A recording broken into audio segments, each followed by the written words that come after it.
notre Seigneur Jésus. Bonsoir encore à vous, vous qui me suivez de partout, de près, de loin. Je vous bénis dans le précieux nom de notre Seigneur Jésus. Et je prie que ce petit temps que nous allons passer ensemble, que cela nous fasse du bien, que le Seigneur puisse user de ce temps pour nous faire du bien, parler à notre cœur, nous donner, nous enseigner, nous parler de combien de fois nous devons demeurer au pied de son trône, combien de fois nous devons demeurer au pied même de sa croix. Sans plus tarder, nous allons plonger nos regards dans les Saintes Écritures, dans le livre de Psaume. Je lirai le livre de Psaume 3. Ma Bible est là. Ma Bible, Psaume 3, je lirai au verset 1.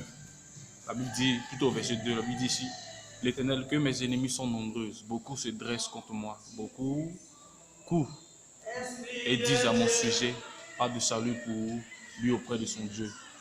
Mais toi, Éternel, tu es mon bouclier, tu es ma gloire. Tu relèves ma tête, à pleine voix je crie à l'Éternel, il me répond de sa montagne sainte. Voici un peu ce que le livre de Psaume 3 vient de nous dire. Et le livre de Psaume 3 a été écrit par le roi David, un homme qui a marché dans les voies du Seigneur, un homme qui a marché selon la volonté, selon le dessein de Dieu, un homme qui a été un homme selon le cœur de Dieu. Et la Bible dit que David a été un homme selon le cœur de Dieu. Et bien vrai que David, à quelque part, il a désobéi au Seigneur. Bien que David, à quelque part, il n'a pas été juste, il n'a pas été droit dans sa voie vers l'Éternel, vis-à-vis des règles et des préceptes de Dieu. Mais à la fin de sa vie, Dieu a dit, celui-là est un homme selon mon cœur. Pourquoi? Parce que David a su que malgré, quand il vit dans la débauche, quand il vit dans tout ce qui est mauvais, quand il vit dans plusieurs choses qui n'ont pas le goût du Seigneur, il a su que la seule chose qui pourra le permettre de rester et de demeurer au pied de Dieu, c'est la supplication sur le pardon. Et c'est pourquoi David, la plupart des psaumes que David a composés, c'était des psaumes de supplication, des psaumes d'humiliation, des psaumes où il implorait, des psaumes où il implorait la miséricorde et la compassion et la pitié de Dieu. Et c'est suite à cela que Dieu a fini par dire que celui-là est un homme selon mon cœur. En réalité, David était un homme qui vivait dans la sanctification, dans la sainteté, dans la pureté, à travers ce qu'il disait, à travers son comportement, son attitude, à travers même sa dévotion vis-à-vis de son engagement à l'Éternel. Et c'est à cause de ces choses, à cause de sa piété, la Bible dit que cet homme a été dit de Dieu qu'il est l'homme selon le cœur de Dieu. Et je te pose la question, toi aussi, est-ce que Dieu pourra dire de toi que tu es un homme selon son cœur? Est-ce que Dieu pourra dire que celle-là ou celui-ci est mon fils bien-aimé? Est-ce que Dieu, en te regardant, sera fier? Est-ce que Dieu peut être fier de toi en te regardant? Par ta conduite, par ta manière de te comporter, par ta manière de parler, est-ce que Dieu peut être fier de toi? Est-ce que Dieu peut dire que toi, tu es son fils bien-aimé? Pose-toi la question. Et ce verset, David l'a composé à l'occasion de sa fuite, lorsque Absalom le poursuivait. Parce que David était roi et son fils Absalom n'était pas roi. Et Absalom est venu prendre le trône. Et j'ai apprécié et j'ai aimé une chose que David a fait. La Bible dit que David a préféré composer un psaume. Ok, David c'est un guerrier, c'est un soldat. Il pouvait aller avec ceux qui sont restés fidèles à lui pour aller détrôner Absalom. Mais il a refusé. Il a préféré demeurer, rester au pied du Seigneur pour l'adorer. Et son adoration a permis au Seigneur de lui venir au secours, de lui venir en aide, de lui apporter un soutien. Aujourd'hui, on traverse un moment difficile. Tout le monde, toute l'humanité est affectée par ce virus, coronavirus. Tout le monde est affecté par cela. Et je pose une question à quelqu'un.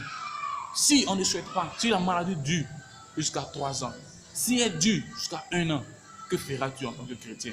Vas-tu insulter Dieu? Vas-tu rejeter Dieu?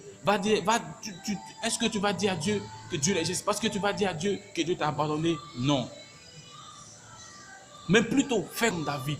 Malgré que son fils le poursuivait, malgré qu'il vivait une vie d'oppression, il était oppressé, il était poursuivi, il était pourchassé par son fils, il a préféré se résigner au Seigneur. Il a préféré se cacher, demeurer dans la présence de Dieu. Il a préféré dire au Seigneur, il dit, tu es mon bouclier, tu es ma force, tu es ma